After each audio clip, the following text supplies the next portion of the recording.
ഇതാണ് ബിസ്കോട്ടി, അതായത് ഒരു ഇറ്റാലിയൻ കുക്കി. പൊതുവേ ഇത് ചായയിലോ കാപ്പിയിലോ ഒക്കെ മുക്കിയാണ് കഴിക്കുന്നത്. വേണമെങ്കിൽ വൈനിലും മുക്കി കഴിക്കാറുണ്ട്. ബിസ്ക്കറ്റിൻ്റെ ബാറ്റർ എടുത്ത് വെച്ചതിൻ്റെ അകത്തോട്ട് കുറേ ഡ്രൈ നട്ട്സും ചോക്ലേറ്റ് ചിപ്സും ഒക്കെ ഇട്ട് മിക്സ് ചെയ്ത് നമ്മളത് ഇങ്ങനെ കുഴച്ചിട്ട് വയ്ക്കും. എന്നിട്ട് എഗ് വാഷും കൂടി ചെയ്തിട്ട് ബേക്ക് ചെയ്തെടുക്കും. ഇപ്പം കുറച്ച് ഹാർഡാണ് എൻ്റെ മോൾ വശം. ഇതുപോലെ തിന്നായിട്ട് കട്ട് ചെയ്യും. അതായത് നമ്മൾ കഴിക്കുന്ന ടീ റസ്ക് ഇല്ലേ, അതിൻ്റെ ഒരു രീതിയാണ്. പക്ഷെ ഇങ്ങനെ കട്ട് ചെയ്ത ബിസ്ക്കോട്ട് വീണ്ടും ബേക്ക് ചെയ്യാൻ വയ്ക്കും. ആദ്യം ഒരു 10 മിനിറ്റ്, പിന്നെ അത് തിരിച്ചു വെച്ചിട്ട് വീണ്ടും 10 മിനിറ്റ്. ബിസ്ക്കോട്ട് ഇവിടെ റെഡി ആയിട്ടുണ്ട്.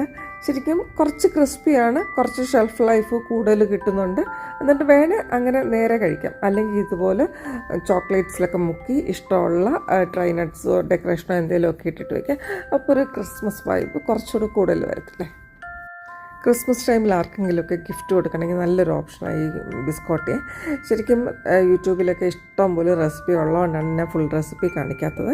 ട്രൈ ചെയ്ത് നോക്ക്, നല്ലതുമാണ്, ഈസിയുമാണ്.